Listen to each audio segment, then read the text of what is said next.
Jaya Radha Madhava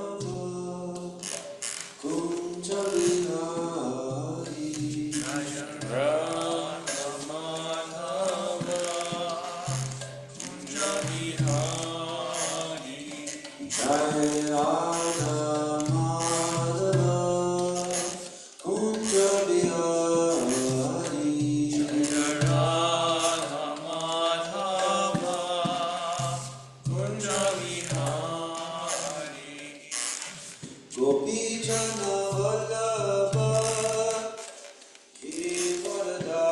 Girivardhari Gopi Jana Vallabha Girivardhari Gopi Jana Vallabha Girivardhari Gopi Jana Vallabha Girivardhari Yashodanandana Brajadana Ranjana Yashodanandana Brajadana Ranjana Yashodanandana Brajadana Ranjana Yashodanandana Brajadana Ranjana Yamuna Tira Vanachari Yamuna Tira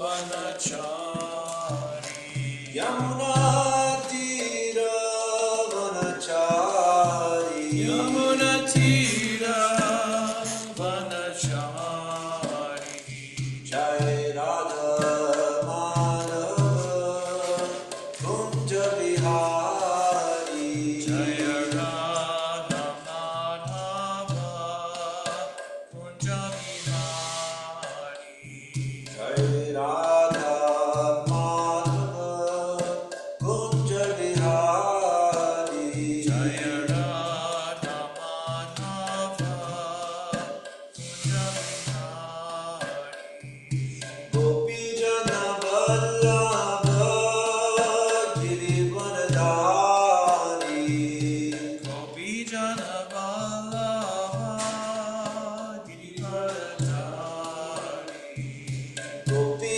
Jana Vallabha Girivardhari Gopi Jana Vallabha Girivardhari Yashodanandana Brajajana Ranjana Yashodanandana Brajajana Ranjana Yashodanandana Brajajana Ranjana Yashodanandana Brajajana Ranjana Yamuna Tira Vanachari Yamuna Tira Vanachari Yamuna Tira Vanachari Yamuna Tira Vanachari Jai Radha Madhava Kunja Vihari Jaya Radha Madhava Kunja Vihari Jaya Radha Madhava Kunja Vihari Jaya Radha Madhava Kunja Vihari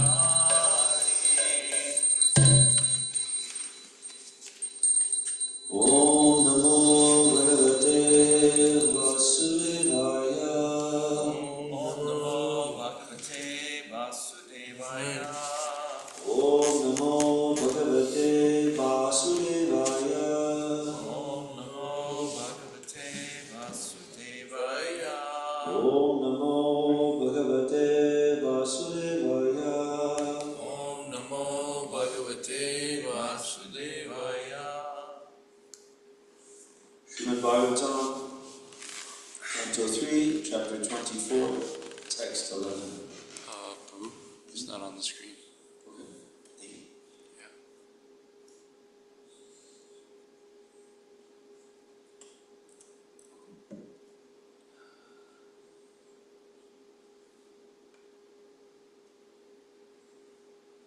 from the word for it.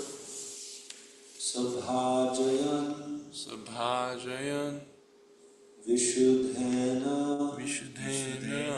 Chetasa Chetasa Tat Tat Chikirshitam Chikirshitam Prahisyamanai Prahisyamanai Asubhi Asubhi Kardamam Kardamam Cha Cha Idam Idam Abhyadhat Abhyadyat Sabhajayan Vishuddhena Sabhajayan Vishuddhena Chetasa Tach Chikirshitam Chetasa Chikirshitam Prahishyamanar Asubhi Prahisyamanai Asubhi Kardamam Chedam Abhyadhat Kardamam Chedam Abhyadat Sabhajayan Vishuddhena Sabhajayan Vishuddhena Chetasa Tach Chikirshitam Chetasa Chikirshitam Prahishyamanar Asubhi Prahisyamanai Asubhi Kardamam Chedam Abhyadhat Kardamam Chedam Abhyadat Sabhajayan Vishuddhena Sabhajayan Vishuddhena Chetasa Tach Chikirshitam Chetasa Chikirshitam Prahishyamanar Asubhi Vishamana Asubhi Kardamam Chedam Abhyadhat Karanam Jed Paraturna Sabhajayan Vishuddhena 1 second, Gurudev. Okay, you can go ahead. Sabhajayan Vishuddhena Vajayam Vishuddhena Chetasa Chikirshitam Chetasa Chikirshitam Vishamana Asubhi Prahisyamanai Asubhi Kardamam Chedam Abhyadat Kardamam Chedam Abhyadat Sabhajayan Vishuddhena Vajayam Vishuddhena Chetasa Tachchikirshitam Chetasa Chikirshitam Prahishyamanair Hasubi Prahisyamanai Asubhi Kardamam Chedam Abhyadat Kardamam Chedam Abhyadat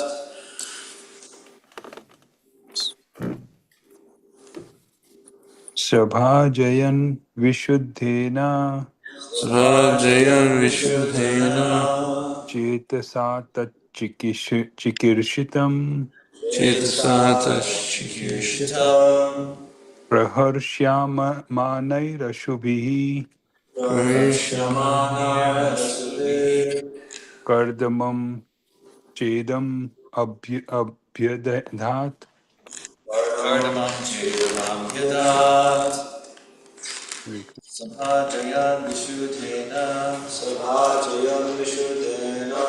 Chetasa Tach Chikirshitam Prahishyamanair Asubhi Kardamam Chedam Abhyadat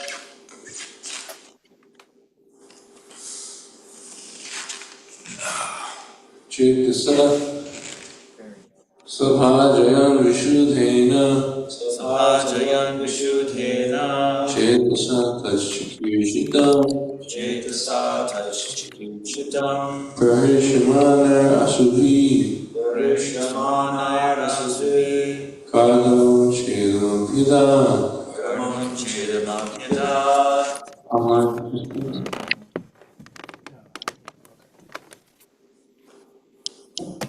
सभाजयन् विशुद्धेन Vajan Shuddhena चेतसा तच्चिकीर्षितम् Chetasata Chikirshitam प्रहृष्यमाणे Varishamanaya Rasubhi कर्दमं चेदमभ्यधात् Vardhamam Chedam Yadat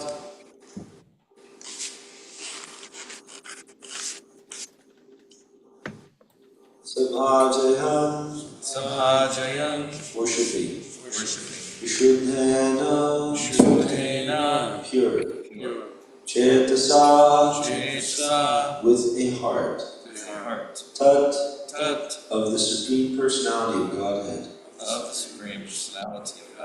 Chikir Shitam the intended activities Pravishyamanaye gladdened Asubhi with senses Kardamam to Kardamamuni Cha and Devahuti Idam this Abhyadhat spoke.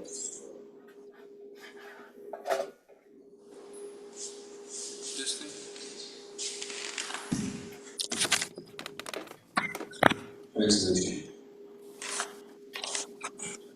After worshipping the Supreme Lord in gladdened senses and a pure heart, his intended activities as an incarnation, Brahma spoke as follows to Kardama and Devahuti. Purport. As explained in Bhagavad Gita, 4th chapter, anyone who understands the transcendental activities, the appearance and the disappearance of the Supreme Personality of Godhead is to be considered liberated. Brahma is therefore a liberated soul.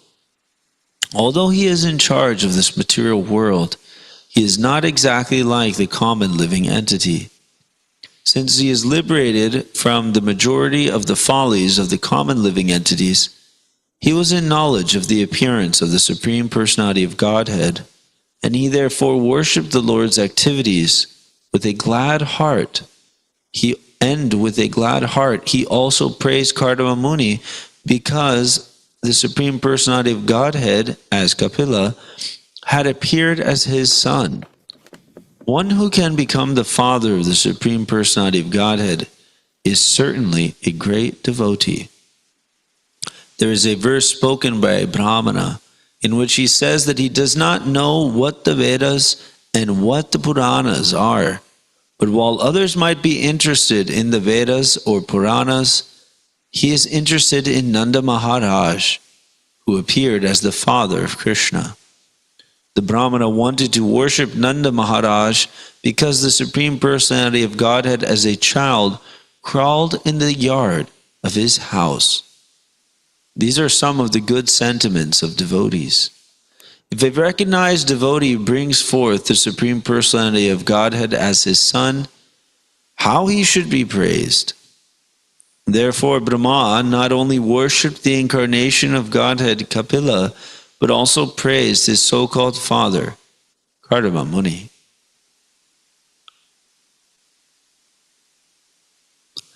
Hare Krishna, thank you for being here. We'll make sure to look out for the comments from Maharaj. Right? You got it? Okay. And Krishna Shravana Prabhu, if you'd like to add anything, please let us know. So,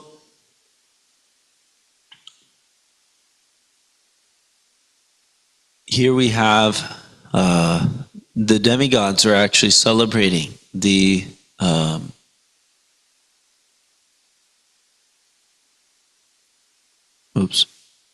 we can look at some of the previous verses for some context. But Brahma has come and he is actually worshiping the parents. So Maitreya, the verse before, Maitreya continued, O killer of the enemy, The unborn Lord Brahma, who is almost independent in acquiring knowledge, could understand that a portion of the Supreme Personality of Godhead in his quality of pure existence had appeared in the womb of Devahuti just to explain the complete state of knowledge known as Sankhya Yoga. So when Devahuti's womb was within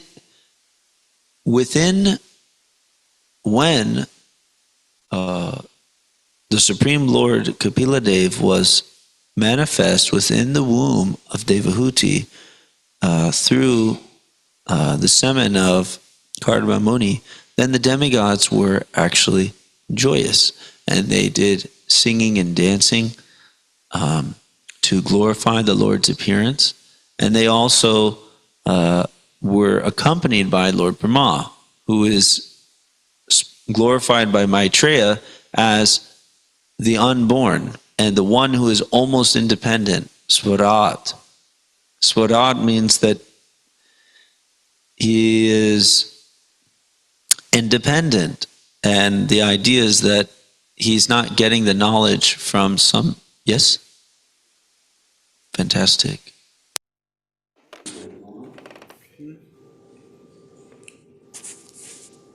One second, Gurudev.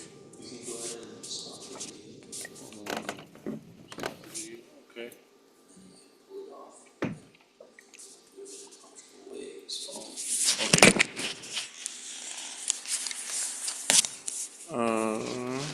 One second, Gurudev. Almost. Okay. Vidura is described in the previous verse as a killer of enemies. That's because he was a Kshatriya also. He carried his bow, as we recall, when he was insulted by Duryodhana. He says he left his bow by the door and left without it to go on the pilgrimage. But actually he was great Kshatriya as well. Also in the case of Dhritarashtra, he had another son, not by his major wife, Hare, but by a maidservant. And that son became also a great Kshatriya, Yuyutsu, and he fought on the side of the Pandavas against Duryodhana. And yes, so you're saying, go ahead, please continue.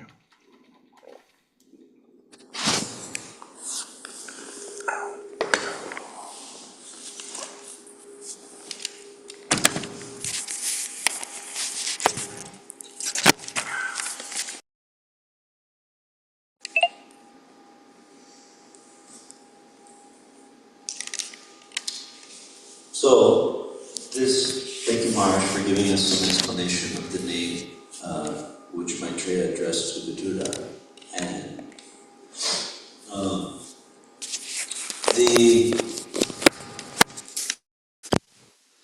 so the demigods, right, they can understand, especially Lord Brahma, because they're practically of a different caliber. Especially Lord Brahma is of, as explained in the purport that we heard from today, text 11, he's of a different category in a certain way.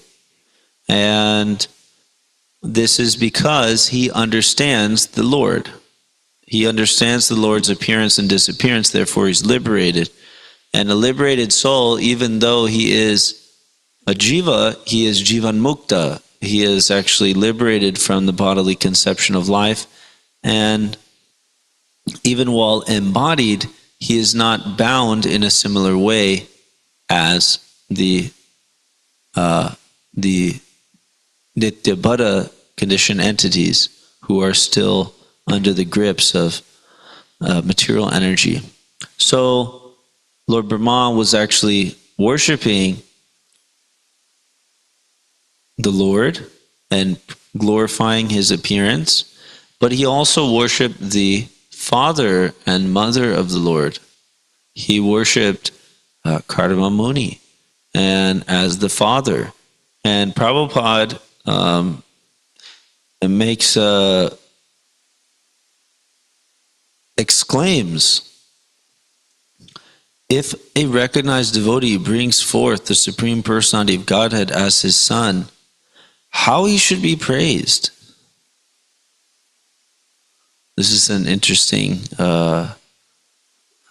ecstasy of Srila Prabhupada, where he's highlighting how glorious it is for a devotee to have been chosen to become the father of the Supreme Lord. And there's also other parts of the Prabhupada's books where he makes this exclamation quite emphatically. And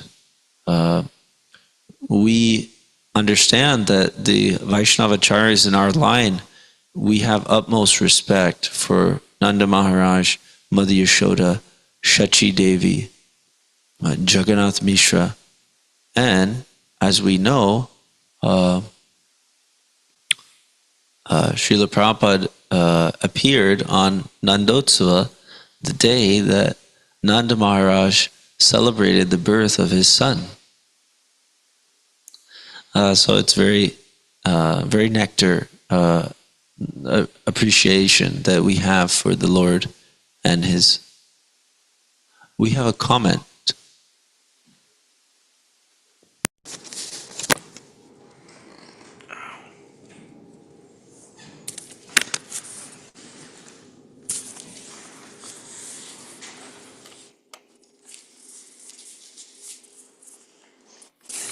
Okay.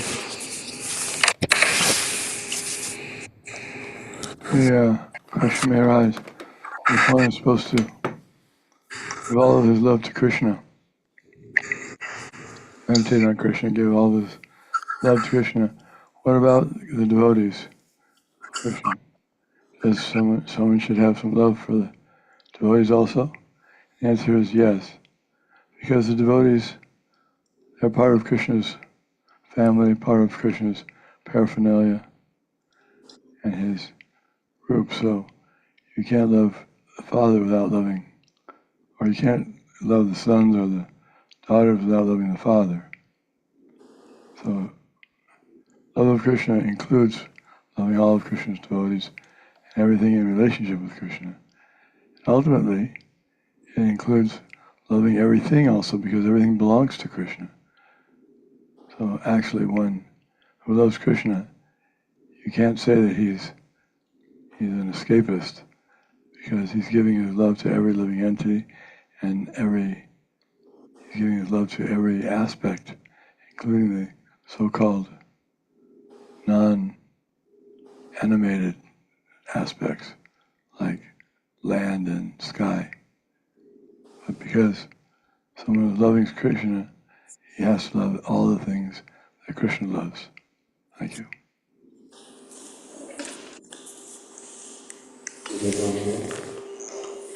Yeah.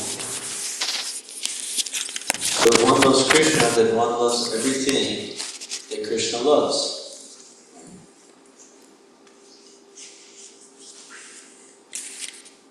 So this is actually the way for universal brotherhood, is to learn to love Krishna. And the devotees of the Lord, they have this realization that everything is the Lord's property and the Lord's energy. And therefore, when they go about this material world, they don't have any envy, because they don't possess anything.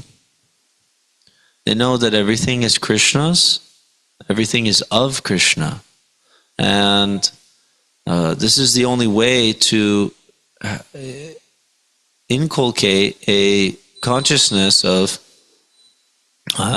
free from envy, is to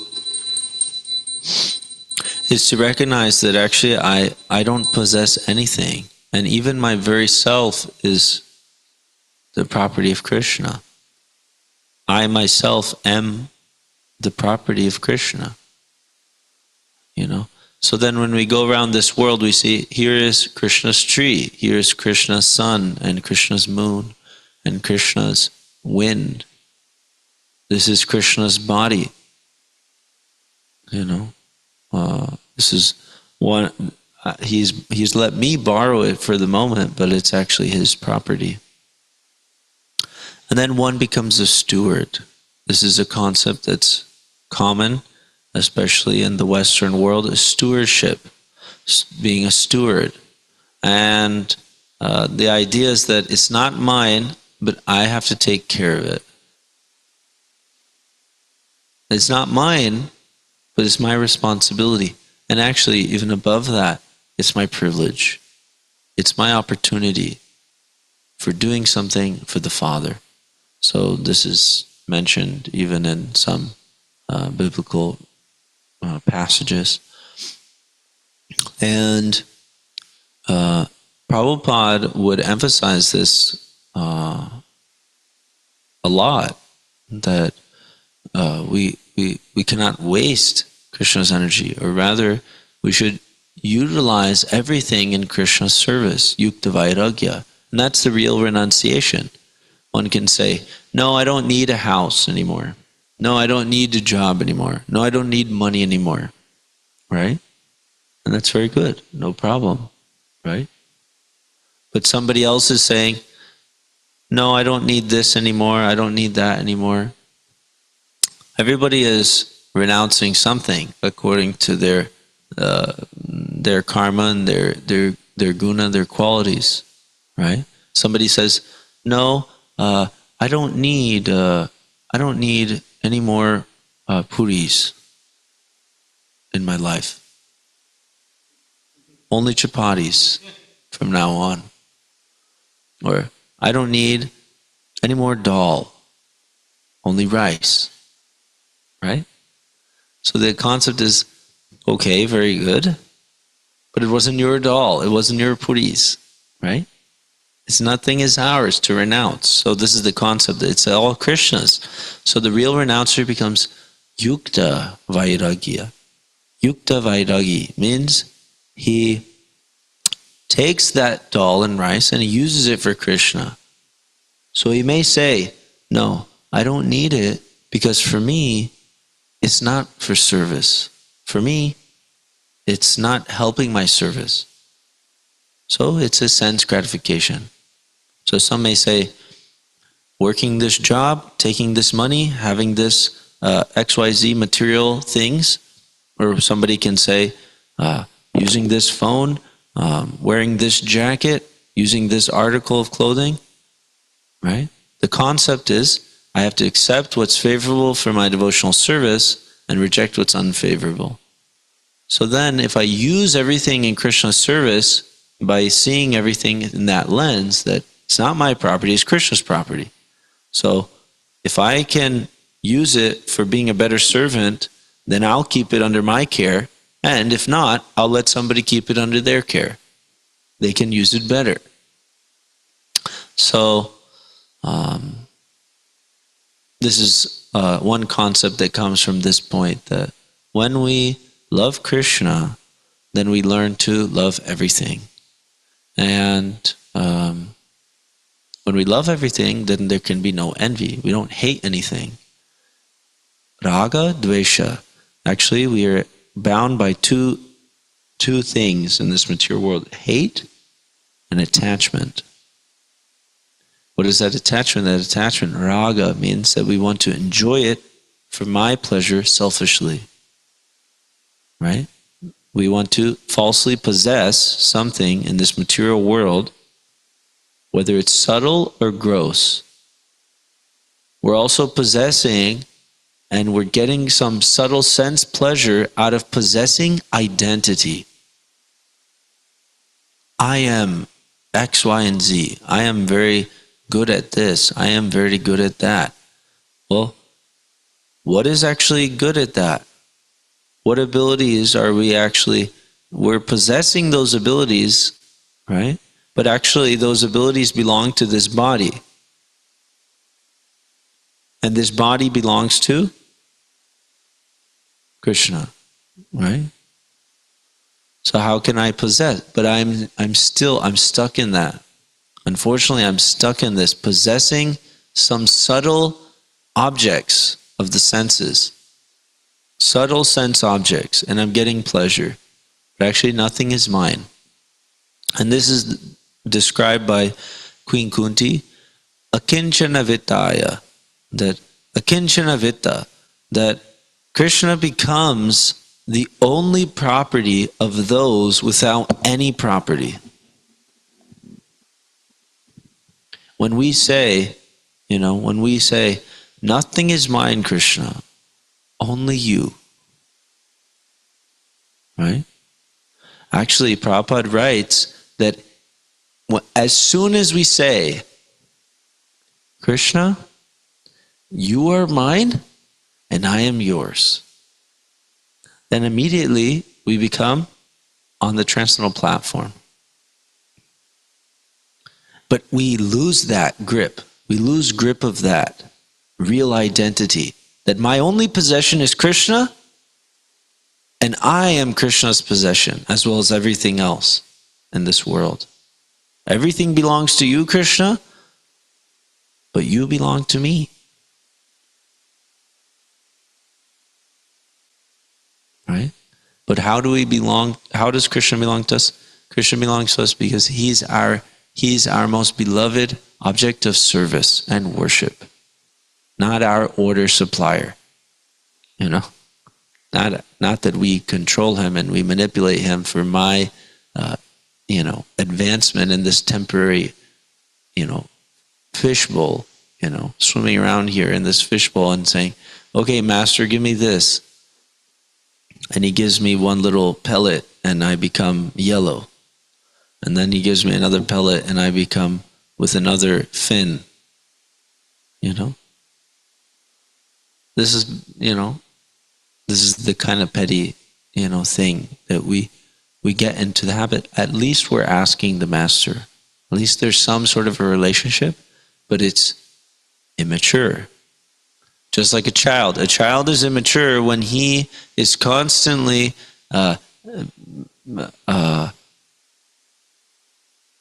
badgering the parents for whatever he wants.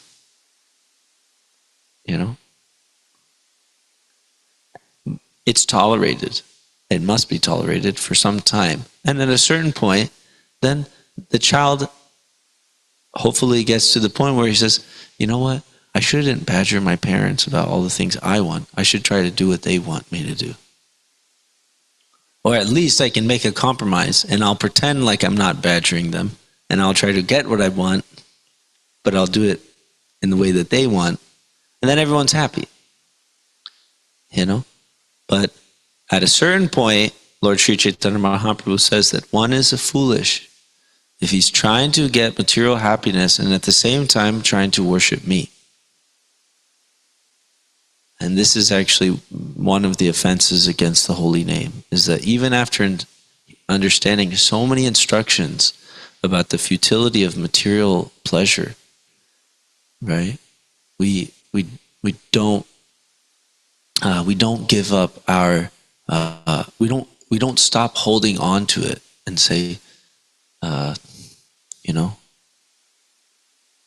So this is actually becomes one of the impediments that we go through, is that at a certain point we have to consciously beg Krishna, as Jambavati Sutta repeatedly says, for our benefit. We have to beg Krishna that Krishna becomes our only desire.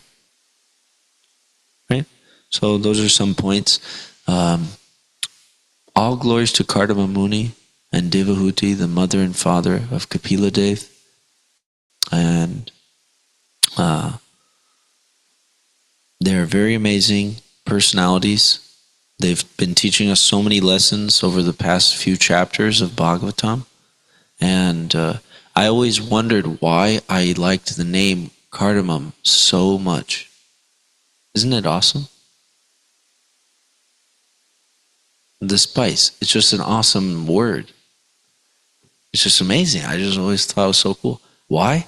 Well, It's practically the name of the most wonderful devotee of the Lord who became the father of Kapila Dev.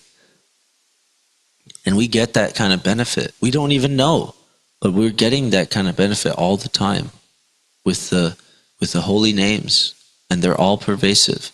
And the syllables of the holy names are also potent. And they're affecting us. They're affecting us every day, and they're affecting the public. So let us go on glorifying the holy name in Sankirtan and worshiping the amazing devotees of the Lord and celebrating the Lord's appearance. Hare Krishna. Thank you very much. Would anybody like to add anything? Okay, Jagannath, and then David. Hare Krishna, Magadhari Prabhu. Thank you for giving such a nice class today. I'm gonna turn this way so that I can. So my question is, what are some of the symptoms that we notice when we are that we can notice when we are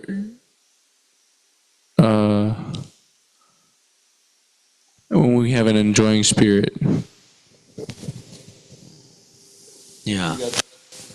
Yes, this is a nice question. We were wondering about this the other day because we heard that the greatest impediment or the greatest adversary to the devotee is to associate with women in an enjoying spirit.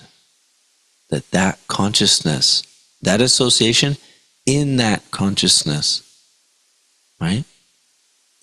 So we were wondering, well, how do I know when I'm affected by this? So we keep an eye for Maharaj, by the way. If we forget that this body is Krishna's property, or this object is Krishna's property, then what am I going to do? My default is it's my property, and that's our problem. The enjoying spirit is there within the living entity from time immemorial. That's why we're called Nitya Buddha. And when we understand the Lord is the enjoyer, if we understand the Lord is the proprietor, then we can understand He's the enjoyer. Just like your socks are for your enjoyment. If I take your socks immediately while you're using them and say, well, I need to wear those now, actually, my toes are cold, then you'll be shocked.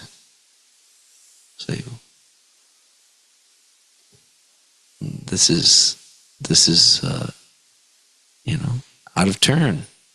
So the idea is that with knowledge, automatically the enjoying spirit is curbed. Because knowledge means we know it's Krishna's property and it's for Krishna's service.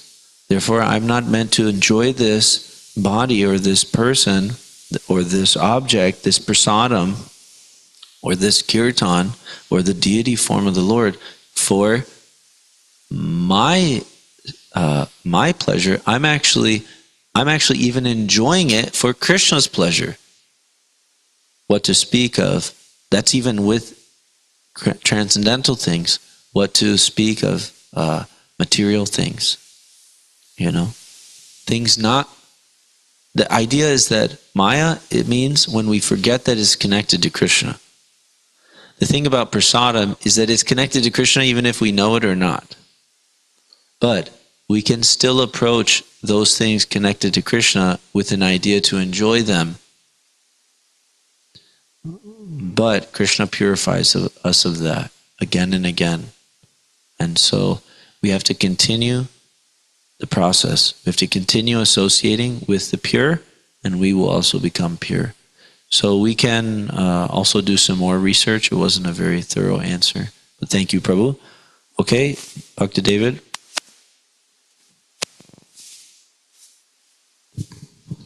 Hello, Hare Krishna. So I've been thinking that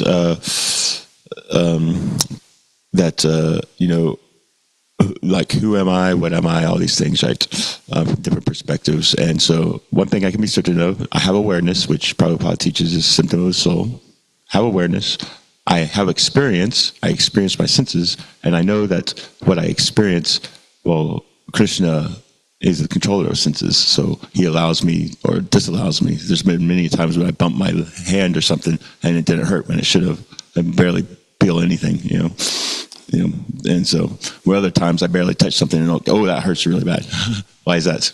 Krishna's telling me something, right? But this is my personal experience. But beyond that,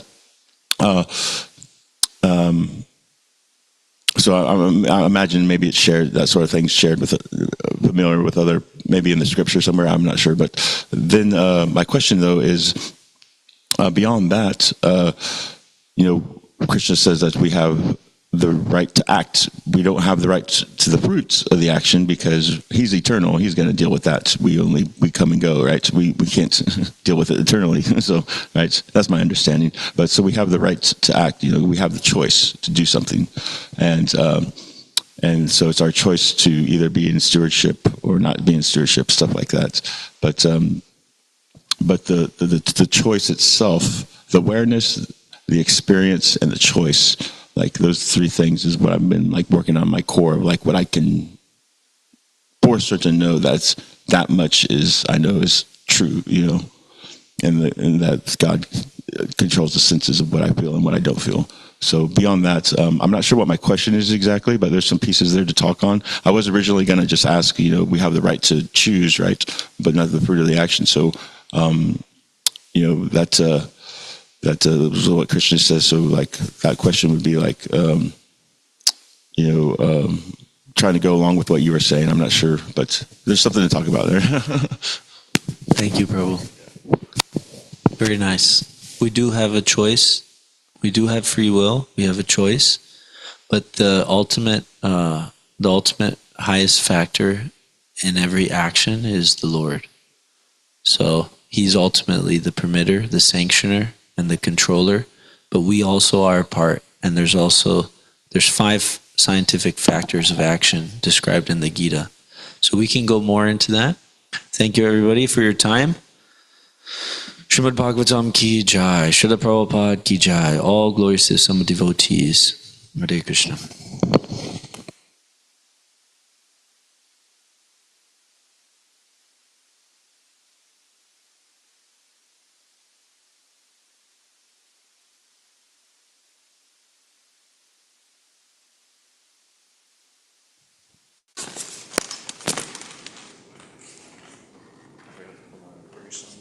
Well, I didn't forget, but I didn't have enough time to put it on.